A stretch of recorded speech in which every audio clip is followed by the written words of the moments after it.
Smitasyam Vadami Radham Karuna Padaram Tato Manoyasti Katirna Kapi Hare Krishna, Krishna Krishna, Hare Hare Hare Ramo, Ramo Ramo, Hare Hare.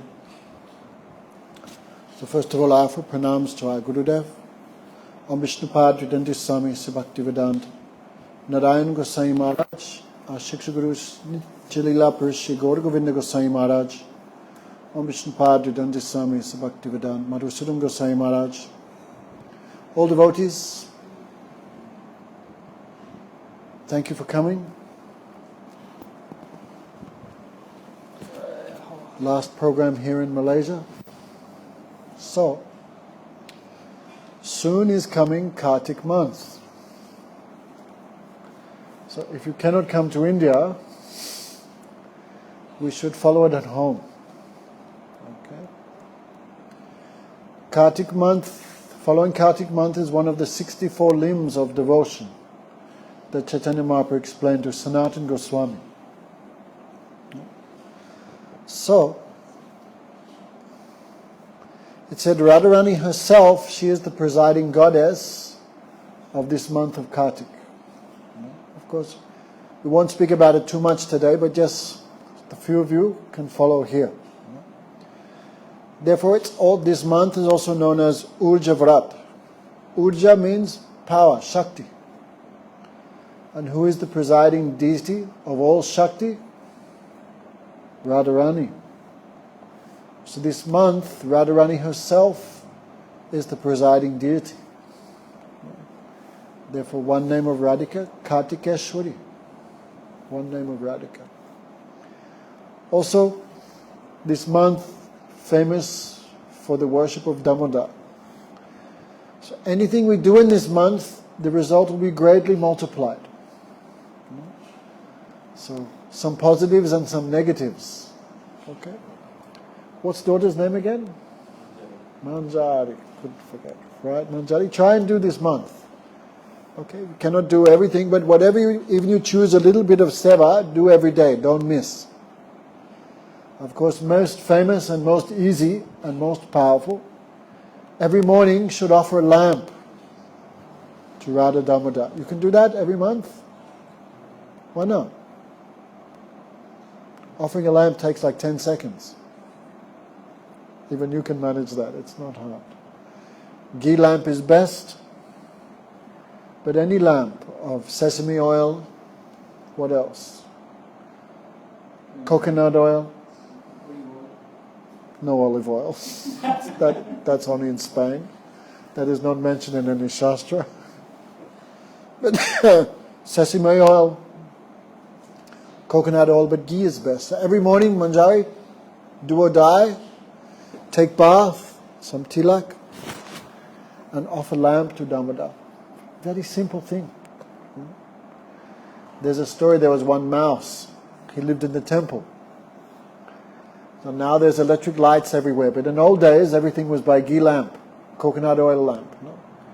So this mouse was quite fat, because nighttime, he would drink this oil. Then one night, what happened? What you call those things, especially in South India, they have very big ones. So they put the lamp there and the wick goes in. What are they called? On the stand? Anyway. So, mouse was quite greedy. So, the lamp was about to be extinguished. Sometime you have to little adjust the wick, otherwise it goes out. So this lamp was about to be extinguished, and the greedy mouse, to get the oil, he put his head too far in, and he fell in. And the weight of his body pushed the ghee wick up, and again it caught fire. So it said that mouse attained the result of offering one ghee lamp to the Supreme Lord. He was an animal, of course. The result, next life, that mouse took birth as a king. Got chance for so much association of sadhus and perfected his life. Just the result of offering one ghee wick by accident. So, imagine Uma, right? Your wife's name? Imagine Uma, 1 month without missing. do or die, even Lalita can do. Does not take too much time. So once a day is nice, but if you come home evening, take shower and do evening is good. So even you take a little bit of seva, but don't miss. Then of course devotees so much like to sing this. Namamiswaram Sachidanandurupam Lasat Kundalam Gokula Brajamanam. This gives so much remembrance of Krishna's pastimes in Braj. Okay, now come the difficult part. This month should not criticize anyone. Does that include Roho? Yes, that includes Roho, Sadhu Maharaj, everyone. This month don't criticize anyone. No? Of course don't lie, don't cheat, don't steal, don't fight with anyone. No? Should be very controlling of the tongue for a whole month. No? If you can chant so many rounds of Harinam, 64 would be nice. But pick some number and don't miss. No? So many things we don't eat in this month. Like honey, eggplant, sesame, mustard, tomato, soya, so many things. Rajma, kidney beans. Huh? Chana's alright. Who said you can't eat chana? He's making new rules, but don't believe him. We eat chana every third, fourth day in Kartik because there's nothing left. So anyway, so these are some very basic rules. No? Guru Maharaj said this is vrat, means you make a vow, I must do this. So when you make a vow, Guru Maharaj said, Krishna follows you the whole month. And if you do what you want at the end, Krishna gives you. Very powerful. Like in the beginning of Kartik, we would take sankalpa, some water in the hand, and we would do it like that. No? So, Guru Maharaj said, we vow, I promise I will do this. And Gurudev said, Krishna follows behind you the whole month. And if you do everything nice, even you do a little bit, then what you want, that desire is fulfilled. Okay, so guys, be ready. You have a few more days. I think it begins on the 9th, from the full moon to full moon 1 month. Of course, anyone who was fortunate saw with what intensity Gurudev performed Kartik Vrat. Also, Sunday, on Wednesday, is the appearance of Madhvacarya. Okay, so Manjari, you should know, there is 4 authorized disciplic successions. Understand disciplic succession? Like line of gurus. No? 4. Lord Shiva mentions in Padma Puran. No? Sampradaya vihina mantrastu nishphalam bhavet Sri Ruddha Sanak Vaishnava Chiti Pavana. There are 4 disciplic successions. Any mantra, any knowledge, anything outside of these 4 lines, Shiva says, Nishphalam Bhavet, cannot give any result. No, useless. That is, disciplic succession, of course, everything begins with Bhagavan Sri Krishna. So Krishna gave knowledge to Rukmini, that is, or you think Lakshmi Devi, Sri Sampradaya. Sri means Lakshmi. Right? So she first received all this Vedic knowledge from Bhagavan, then she gave to her followers. This is one line, Sri. There is the Rudra Sampradaya. We should not think that Lord Shiva is against bhakti, even though most of his followers are. No, Rudra has his own Vaishnav Sampradaya, and Lord Shiva bestows Vishnu mantras upon his qualified followers. So, Sri Lakshmi, Rudra means Shiva. The follower, then there is a disciplic succession from the 4 Kumaras. You know the 4 Kumaras, Manjari? Yes? Just say yes. 4 Kumaras. Small children, even though they're the firstborn humans in the creation. Not humans, but human-like. Brahma produced many, many things from his body. That is the creation. So he produced 4 children. And he ordered them, my sons, you should marry, increase population, because beginning of the universe. Then sons asked, Father, what is goal of life? The goal of life is to attain loving mood towards Bhagavan Krishna. Then 4 Kumaris said, then we won't marry, because this disturbed the goal of life. And then Brahma was very angry. But he could not do too much. There's only one order of Guru you can disobey. If Guru orders you to marry, you don't have to follow that. Right? So from them, in order to avoid, sometimes superiors may give some order. Bhaktivinoda Thakur says if their instructions are against devotion, then very politely we should explain why we cannot do it. Very politely, very humbly. Like Prahlad Maharaj never disrespected his father. But he not listened to anything he said, but always was polite. So these 4 made themselves as small children, like 5-year-old boys, completely naked, because no one will ask a 5-year-old to marry. So they always remain in that small form. And lastly is the Sampradaya coming from Lord Brahma himself. Okay? So that is our succession. Right? From Brahma's first disciple Narad, Narad's disciple Vyas, and Vyasa's disciple Madhvacharya. Of course, in between them, there are who can count the list of spiritual masters, no, but main ones are mentioned. So Manjari, our Sampradaya is called Brahma, Madhva, Gaudiya, Sampradaya. From Lord Brahma to Madhvacharya to Chaitanya Mahaprabhu, Gauranga Mahaprabhu. This is Brahma, Madhva, Gaudiya, Sampradaya. So, these all 4 Vaishnava Sampradayas are all pure. And all are giving perfect devotion, pure love. But each Sampradaya has little different mood. Like, for example, we worship Radha Krishna. Rudra Sampradaya worship Nrsingadev. Sri Sampradaya worship Lakshmi Narayan, Sita Ram. And Chatusna worship Chatusna also worshipping like Rukmini Dwakadish. Think like that. So each Sampradaya worshipping different incarnation, therefore different mood, right? Lord Ram's mood is very different than Krishna's mood.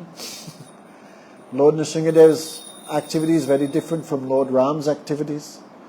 So each Sampradaya have different worshipful deity, different mantras, different mood, but all are pure. And we respect all. One time I heard like cow have 4, what you call, udders. Cow have 4 udders, but giving milk. So, these all 4 Sampradayas began in the beginning of creation. Who can count?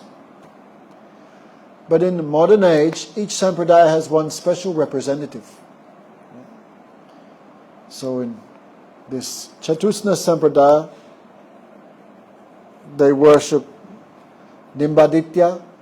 In Rudra Sampradaya, they worship Nimbaditya, they worship, what's his Nimbaditya? Vishnu Swami. Sorry. In Sri Sampradaya, Ramanujacharya. And in our Sampradaya, the modern day representative who very forcefully presented the teachings of the Sampradaya in Kali Yuga. Who is that, Nataba? Who? Madhvacharya. Wednesday is his appearance day. So Madhvacharya is very important, Manjari, for us. No? Because very strongly he established the behavior, the principles and the philosophy of the Sampradaya in this Kali Yuga. So he have many names. Madhvacharya, Madh. Puna Pragya. Actually his name means bliss. Festival of bliss. No. So he appeared in South India, near Udupi, famous place of the Madhva Sampradaya. They say he's an incarnation of Hanuman. Incarnation of Vayu, the wind god. Incarnation of Bhimsen. You know Bhimsen? Yudhishthira, Arjuna's brother, Bhim. They say he's incarnation of these three personalities. So not only was he a magnificent philosopher, but also he possessed an amazing strength, incredible strength, because incarnation of Hanuman. Hanuman, by his fist, he removed the pride of Ravan. Right? When Ravan and Hanuman were fighting, then Ram slapped Hanuman. Sorry, not Ram, Ravan. Then with his fist, Ravan smashed Ravan. Hanuman smashed Ravan. So, whenever I see him, I always talk these things. Then Ravan fell unconscious. Then after some time he became conscious. Well done, monkey, well done, you have great strength. Then Hanuman said, shame on my fist because you are still alive. So Ravan, he was a great Buddhist, actually. You know Buddhists, Manjari? Buddhists don't believe in God. You know? Actually in Penang, their Maha said they have many books. So I was reading some books on Buddhists. Buddhists don't even believe there's a soul. So the question comes, what changes birth after birth? What is the principle which is changing bodies? They say there is no principle. Imagination, like a fire, like a candle. When you blow it out, where's it gone? The fire has gone east, west, north, south. Where is the fire gone? Ceases to, it doesn't exist. Ceases to exist because it never existed in the first place. All these things they speak. So Ravan was a great Buddhist. Actually it said he used to go and take instructions on Buddhism, even in Satya Yuga. The Buddhists don't believe in God, they don't believe in the soul, they do not believe in the Vedas, they're like full atheists. So with his fist, Hanuman removed. Ravan means Mayavard. So especially very strong in the chain of gurus following Madhvacarya is the refutation of Mayavad. Manjari, you know what is Mayavad? Mayavad. You can learn all these things. No? Many people, they do not believe in Krishna. They do not believe in Ram. They do not believe in Narayan. What they say? These are also material things. These are also temporary. These are also material. These are also illusionary. Right? That philosophy is very bad. They do not believe in the eternal form of Bhagavan. They do not believe in the eternal form of the devotee. They do not believe in the eternal nature of devotion. What do they teach? Brahma Satya, Jagat Mithya, Jiva Brahma Naiva Paraha. This is their main teaching. No? What is that? Brahman is truth. Satya, truth. You know Brahman? White light. Have you heard of that? Many people believe God is just a white light. Right? No shape, no name, no quality. Like any Christian you ask, what does God look like? What will they tell you, Manjari? They say God has no shape. God has no form. No? So this whole idea is called Mayavad. They believe God is just an energy. Where is He? Everywhere. But no one can see Him. That is called Brahma. Brahma Satya. Brahma is true. Brahma is true. This world is false. And who are you? You are also God. Is that true, Manjari? But they believe like that. Like today, one boy was telling us in Little India, right? We are all God. We are all one. No? So they believe there is no real existence of the individual soul. The soul is actually God. No? Of course, many questions arise by such an idea. God means full knowledge. If He has full knowledge, how come He took birth in London, Spain, Germany?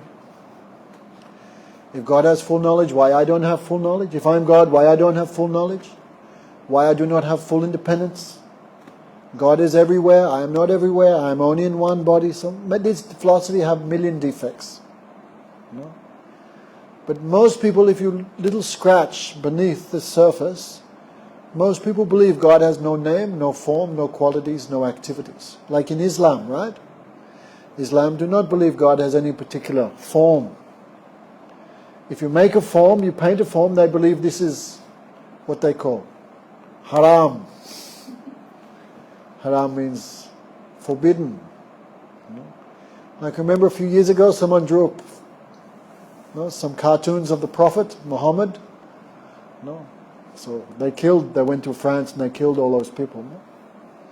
Because they believe, you cannot present any picture of God or His Prophet or His teachers. Because ultimately they believe the form of God is not eternal. The form of the individual nature of the soul is not eternal. So Madhvacharya very, very strongly, from beginning of his life, he preached against Mayavard. Okay? He believed, no. The soul is eternal servant of the Supreme Lord. So, if you see any picture of Madhvacharya, just we were in Johor Bahru, and the lady that had a photo of Madhvacharya on her altar, I became quite happy seeing that. Madhvacharya is always like this. What does that mean? Peace? No. That means two. So his philosophy is called Suddha Dvaitavad. His philosophy is the philosophy of pure duality. He gave so much importance to the difference, the eternal difference between God and the soul. There's an eternal difference there. There's eternal difference between God and illusion. There's eternal difference between illusion and the individual soul. There's eternal difference between one soul and another soul. Right? Even when you achieve perfection, Manjari, you will still exist. Mother will still exist. All of us will still exist. And lastly, there's an eternal difference between illusion and illusion. Even one snowflake is not different. Even one snowflake is completely different to all other snowflakes, right? How many human beings are there? Millions, billions, but each one has a different thumbprint, fingerprint. Even if your mother had 500 daughters, each daughter would look a little different. That is nature of this world. So he gave so much emphasis to this aspect of duality. We believe we are eternally separate from Supreme Lord. Okay, so his philosophy is called Suddha Dvaitavad, the philosophy of pure dualism. So that time in India was a very difficult situation for him. I think maybe 12 or 1300 years before he appeared. Lord Buddha appeared 1800 years ago. Sakya Singh Buddha. After him came Ramanuja, then Madhvacharya, then the other acharyas one by one. So India at that time was a terrible situation. India had become weak. Why? Bhaktivinoda Thakur described, did you take the Shikshamrita? Natabara, you took, you can read that. Bhaktivinoda Thakur described how India became so weak. There was one incarnation named Parasuram. Have you heard of him? Actually, he was nature of Kshatriya, but he was born in a Brahmin family. It's a long story. You can read it in the Bhagavatam. So, his father was named Jabanagni. So his father had a magic cow. A magic cow. What's it called? Surabi. Surabi cow. Means that cow was so powerful, whatever you want, whatever you ask that cow for, it gives you. What do you want, Manjari? New car? In the morning you'll see it's there. This cow have that much power. So one king, Kartavajuna, was very powerful. So he came with his army of millions and millions. Then Jabadagni said, "Stay with me. I will provide for you." The king was thinking, how possible this guy live in the forest, he eating fruits from the roots from the forest. Anyway, it's a long story, but he produced amazing facilities for all the men of the king.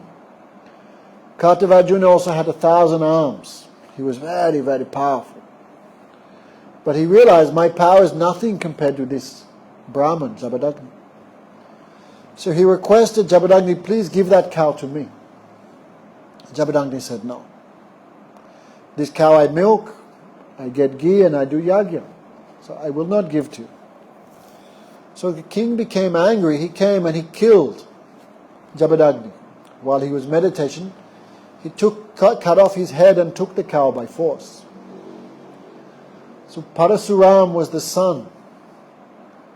When he came back and saw my father has been butchered without mercy, then he became very angry, because in previous time the king would be in control, but the king would always take advice from the Brahmanas, because Brahmanas have no greed, no lust, no anger, pure Brahman.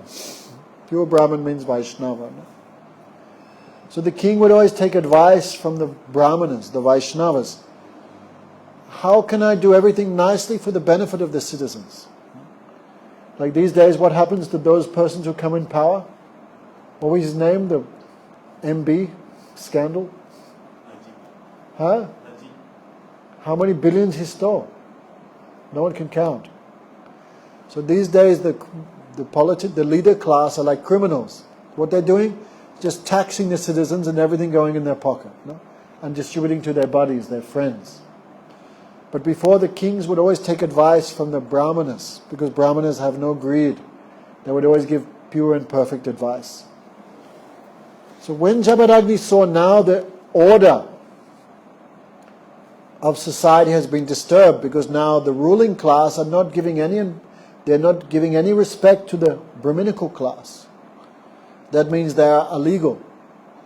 So with his axe, he went and killed all the Brahmanas, all the Kshatriyas, the kings. 21 generations he killed. Imagine. So what happened? Then the kings became inimical to the Brahminical class because of the activities of Parasuram. No? So the kings stopped taking advice from the Brahmanas because of Jabadagni and Parasuram, Then the Brahmanas became angry. So some improper persons begin to change the scriptures, because before, one's social position as Brahmana or Kshatriya or Vaishya or Sudra was not judged on birth, it was judged on qualities. If you read this, it gives an amazing description of Varnashram in this book. Amazing. No one else can describe quite like Bhaktivinoda Thakur. So the Brahmanas began changing the scriptures. No, one can be a Brahman only by birth. Then the ruling class became disappointed because there was no way for them to be elevated. So they cut off their support from the Brahminical quality, from the Brahmins. Then the Brahmanas had also signed their own death warrants by changing the scriptures. So they were giving birth to unqualified sons who did not have real nature of Brahmanas. They now become Brahmanas. The kings also were not giving birth to real Kshatriyas. The Kshatriyas neglected the Brahmanas, so the Brahmanas became more fixed in their position. Without help from the Brahmanas, the Kshatriyas became bewildered, weak. Then when the king becomes weak, then the business community will stop paying taxes. Right? Who pays taxes voluntarily? No one. Out of fear of the government, everyone paying taxes. But now the royal class was not proper, so the business community stopped giving tax. Therefore, the kingly class had no wealth to protect the country. Everything became degraded. I remember I read that, I became shocked. And I said to Gurudev personally, Gurudev, it seems like Bhaktivinoda Thakur is blaming Parasuram for the downfall of India. So I would like to write some, footnote. I never forget Gurudev's answer. Bhaktivinoda Thakur does not need your footnote. I remember. No, no need to change the writings of the Guru Parampara. I never forget. It was quite funny. Bhaktivinoda Thakur does not need your footnote. I remember. What you wanted to write? Just explaining something how it's not power. Huh? Did you give an explanation? No. As in, That's it. That's the explanation. so But it seems to be pointing fault at Parasuram, who's like an incarnation of Bhagavan. right. But anyway, Bhaktivinoda Thakur gives this explanation. What are we talking all this point? What's all this in aid of? It's connected with.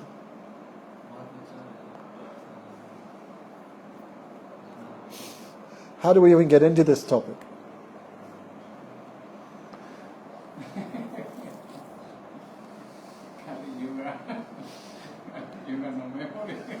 No, little help me. There's a reason we're speaking all these things. Ah, right, that's right. Now I remember. That's how Buddhism became very prominent. Because now the kings had cut themselves off from the Vedic principles. The Vedic principles were not being properly presented anyway by the selfish Brahmanas. So at that time, Buddhism came, like a weed. And what did Buddhism teach? There's no Varna, there's no ashram, there's no Brahmanas, Kshatriyas, Vaishyas or Sudras. There's nothing. Why? Because everything comes from nothing. There's no God, there's no shelter, there's no foundation of everything. Everything comes by sex. This is all the demonic philosophy of Buddhism. So then the kings became very attracted to this. Oh, this is a very good idea. No more we have to be pushed down by the selfish Brahmanas. So the kings gave support to Buddhism. You know, on the Indian flag there's a circle in the middle. That circle is, they called Ashoka. One king was there. That king gave so much support to Buddhism. As a result, Buddhism spread all over India. Then people stopped worshipping Bhagavan.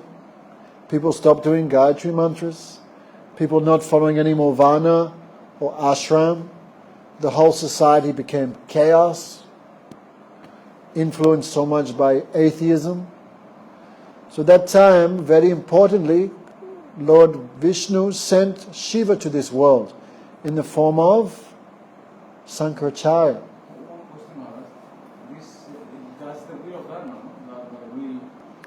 That's the Ashoka chakra. It's actually the wheel of Ashoka. You can do some research. This all comes from Buddhism. Anyway, Hare Krishna.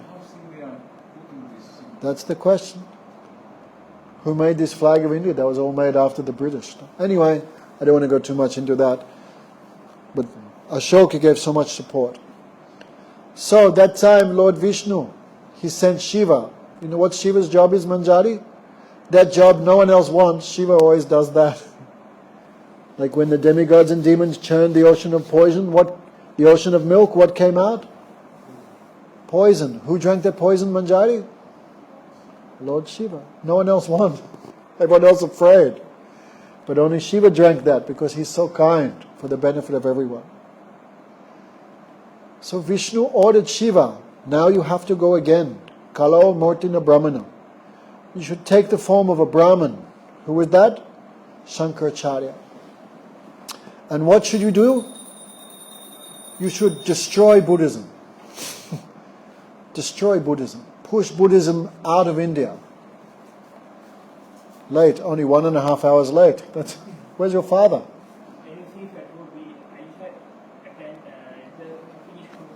Yeah. Our fault. Nobody knew about this class. No? I don't know how that happened. Anyway, Hare Krishna. Last Sunday was 25 people here or something. Anyway, Bhagavan's desire. So Vishnu ordered Sankaracharya, push Buddhism out of India, destroy Buddhism. That time Shiva was very sad. No, Prabhu. No. This drinking the ocean of poison, I not feel too much pain. But how can I drink this poison? To say Vishnu is illusion, his devotion is not true. How can I speak all these things? But this was the order of Lord Vishnu. Vishnu ordered cover devotion. Why, Manjari? Why would Bhagavan order Sankara to cover devotion? No, like here we have a nice group, right? But imagine if some criminal came in. What's the criminal gangs here in Malaysia? What are they called? Imagine some bikie gang came in here. Huh? Rugby. Okay, better not to know. But we are peaceful here now, right? But imagine 5, 6 Hell's Angels come in the back. How would you feel, Manjari? Everything would be spoiled. No? So the nature of demons, what do they want? They want to destroy everything. Destroy themselves by smoking, drinking, fighting. Destroying others by stealing. What else? Cheating others. Destroy society by taking this man's wife, this man's wife. No? To destroy themselves and others. That is the nature of the demonic class of persons. So the good thing is devotion fulfills all desires. Whatever you want, Manjari, who's going to give you? Krishna. You can say, Father, give me this. You say, I can't. But Krishna can never say that. What you want, Krishna can give everything. So, the nature of Bhagavan, the nature of bhakti, and the nature of bhakta. What you want, they give you. So if you want a good thing, that's good, right? If Krishna came before us and said, what do you want? And you prayed, Sham Sundara Shikanda Shekara Smara Hasya Murali Manohara Radhika Rasika Kripada Tvam Kripa Nidhi Swapriya Charana Kinkaram Kuru. Oh Krishna, oh Sham Sundar, bless me. I want to serve your most beloved Radhika.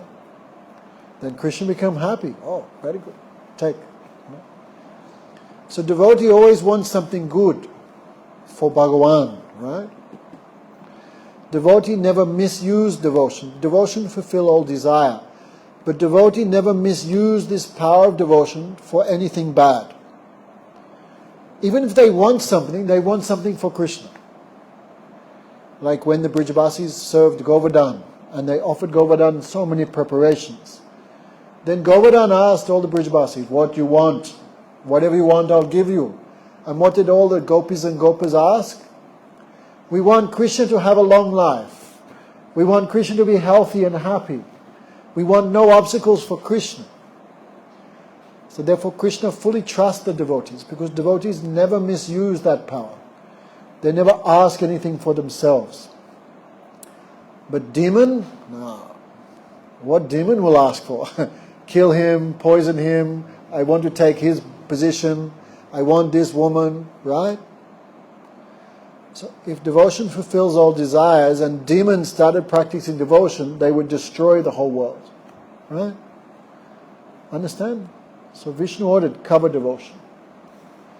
This will save me, this will save my devotees, this will save bhakti itself.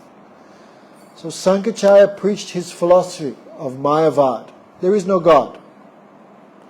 There is only one thing, knowledge, consciousness, supreme Brahman.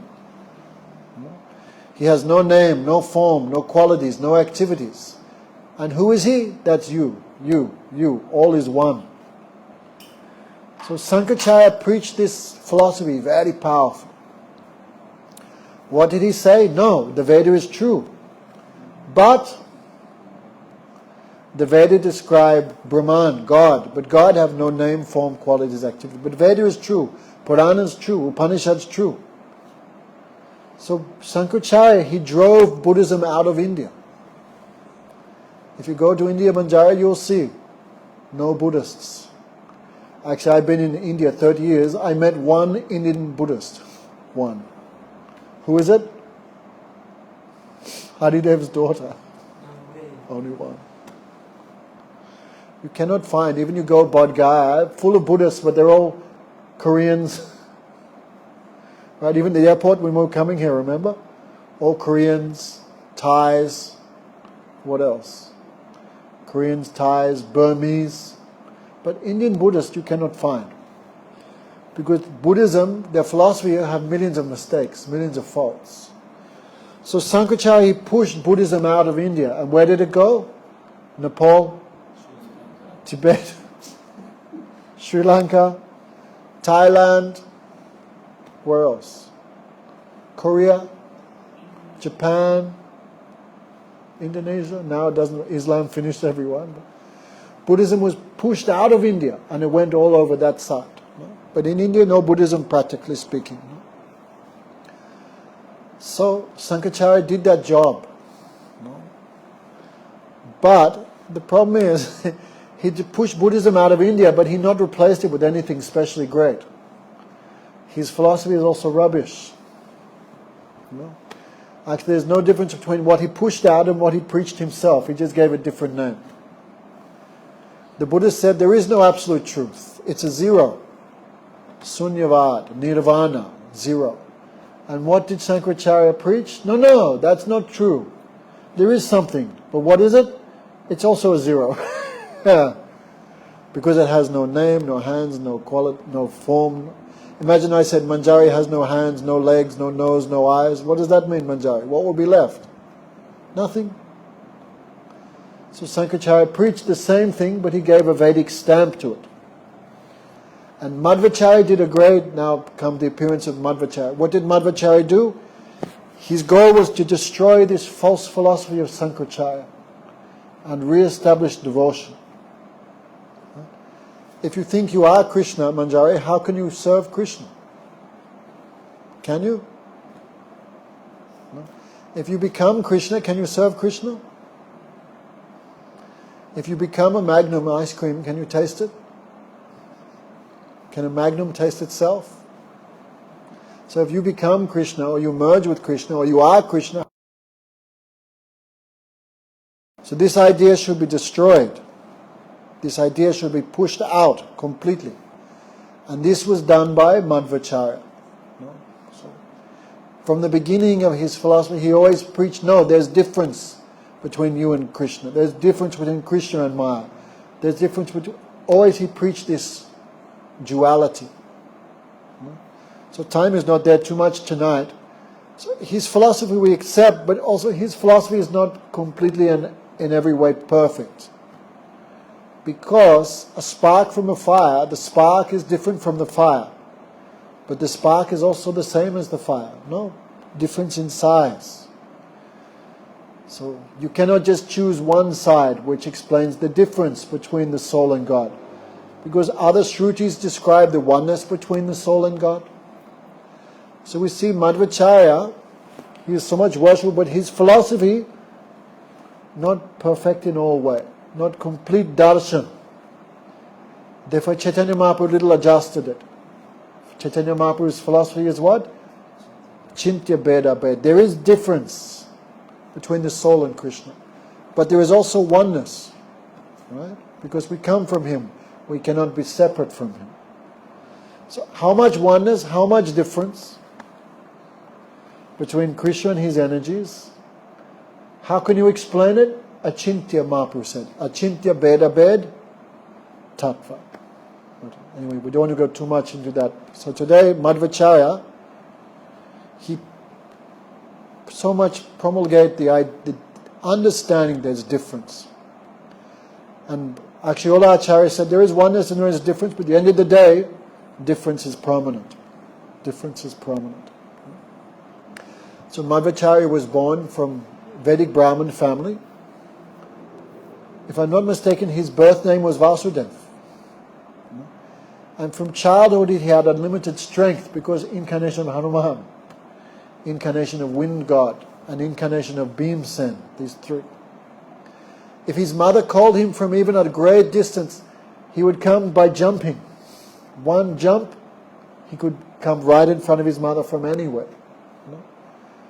There are some footprints of him. He jumped, and because he was so strong, when he hit the rock, his footprints imprinted in the rock even today. He had an incredible appetite. Of course, these are not his main glories, but still, We see his philosophy and also his character side by side. One day his mother put him down in the cowshed. And, cows eat so much. There was a huge pile of grains and grass, and he ate it all as a 4-year-old baby. He ate everything. So he had tremendous strength. I think he took sannyas at the age of 8 or 12. How old was he? Can you have a look on your phone? Madhvacharya, I think, took sannyas at the age of 8. Imagine that. I think Sankaracharya took at the age of 5. Maybe Madhvacharya was 12. I think 12. Can you check that? What's it say? 5. Madhvacharya was... No, took Diksha at 5 and sannyas at 12. Right. He took Diksha at the age of 5 and sannyas at the age of 12. What were you doing when you were 5 years old, Chitananda?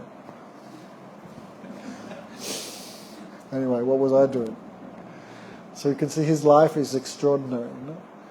So that time his Gurudev was also, some say, like Mayavard.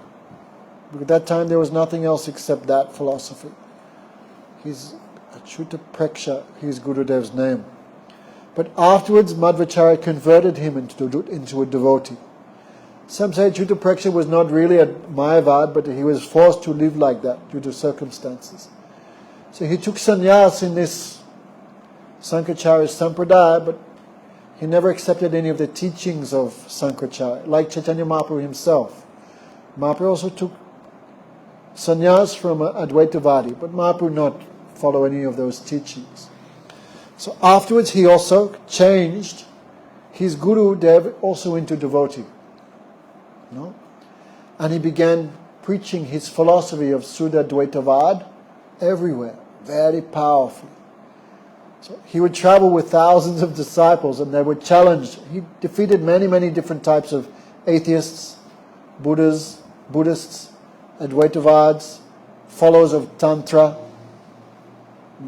followers of Karmakand. He converted everyone into devotees of Bhagavan. So some wonderful stories about him.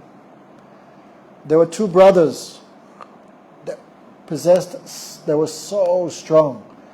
The brothers, when they would walk, if there was a tree in their way, they would not go around it, they would just kick the tree over. And they were that much strong.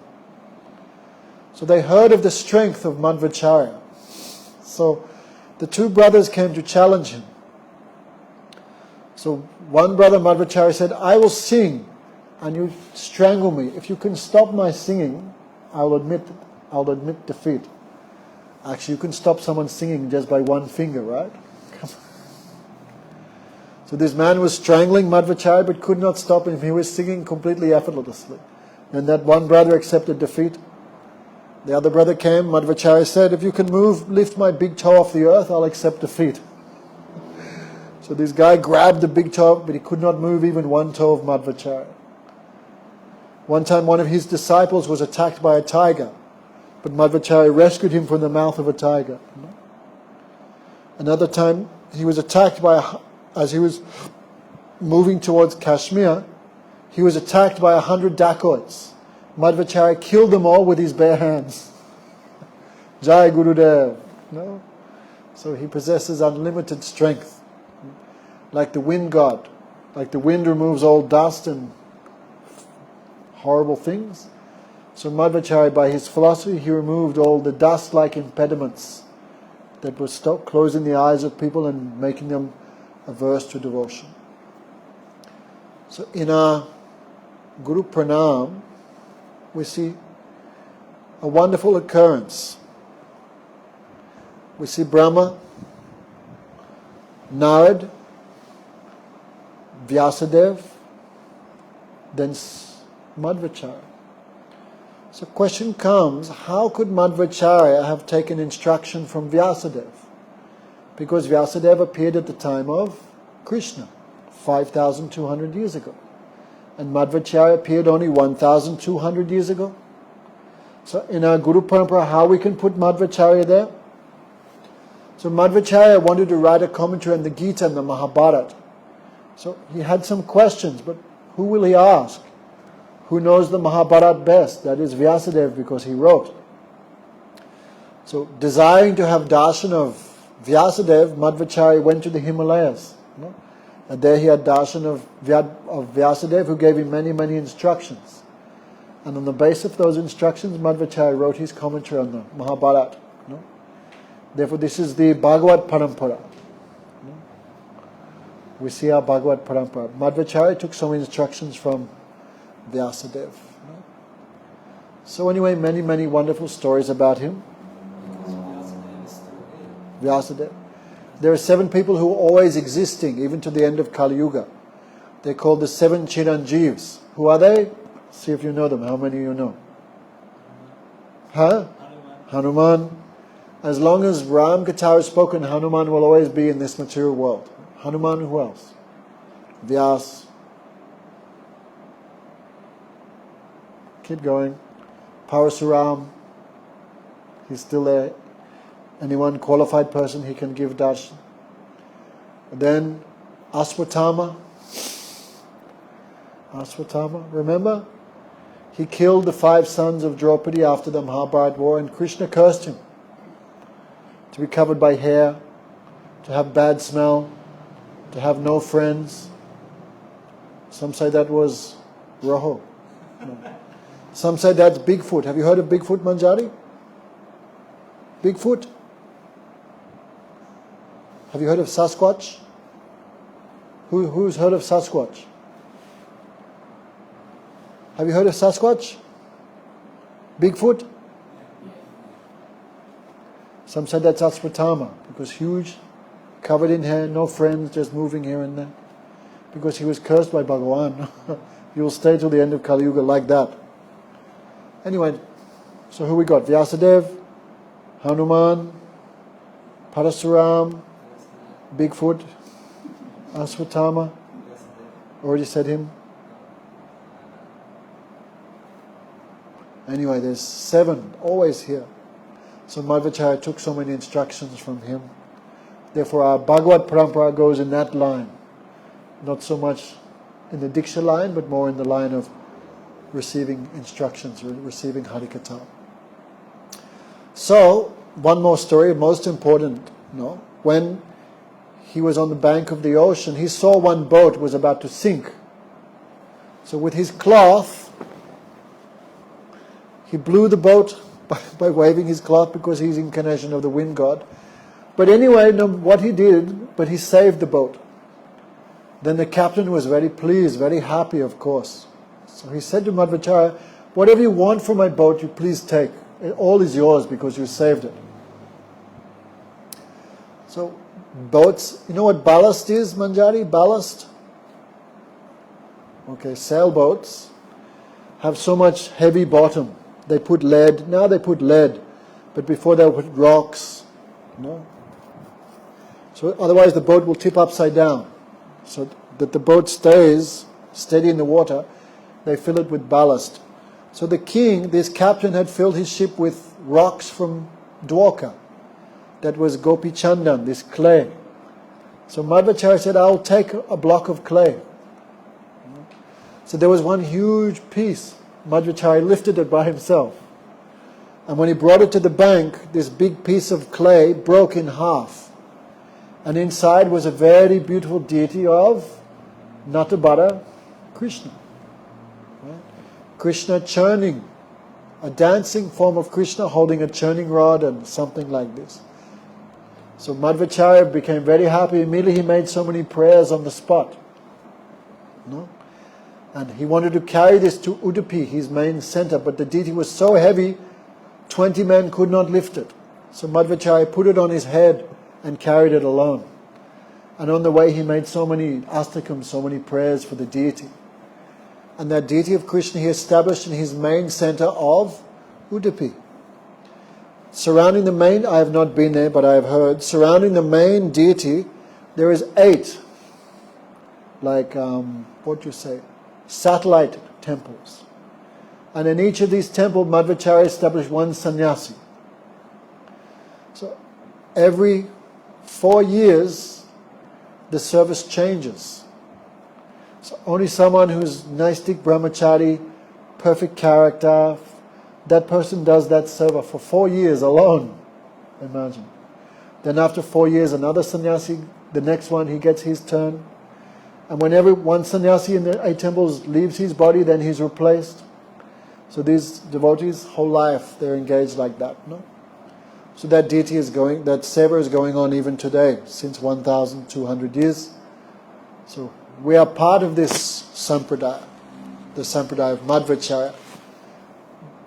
But little specialities in our sampradaya which we cannot find in the teachings of Madhva.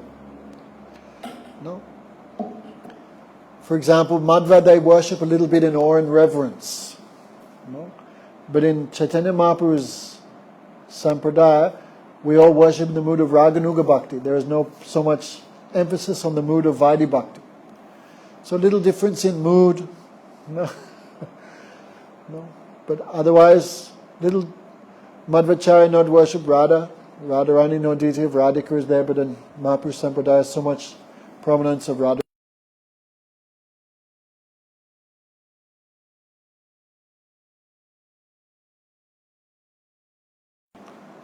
Some uniqueness in the followers of Lord Chaitanya we cannot find in Madhva Sampradaya.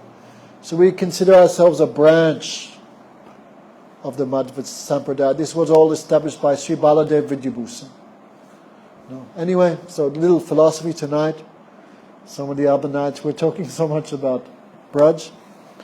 But on Wednesday, that is his appearance day, we will not be here, so we spoke something concerning that. Thank you, everyone. You should try to start again this weekly program. Not about, I know, you want to take responsibility? What responsibility? Just send an email. And start it again. There's no COVID now. We'll have a wonderful center. Thakurji is here. Everyone neglecting, then Dr. Param, how he feel enthusiastic to, why he keep it? Why he pays 5,000 ringgit every month? Start it again, okay? Just simple, like we're doing bhajans, someone speak. Sometimes you, sometimes the Chaitananda Purush who want to speak. They can prepare some nice class. Why everything should stop? Guru would not be happy. So you don't come for Kartik, but you can take this responsibility. Okay? Once a week. Goodness me. Mataji is here. Everyone can bring some vegetables. Everyone can bring some fruits, some vegetables, some rice. Mataji is alone, no one helping her. This is not good. Old lady. So, everyone take prasad. Thakurji is served. Gurudev happy. Everyone feel inspired. Okay? Don't just close your eyes and pretend it doesn't exist. It exists. Huh? It will work out if you just keep doing it. And make nice class. And then we'll come again 1-2 months later. Go Premanandi Hari Hari Bol.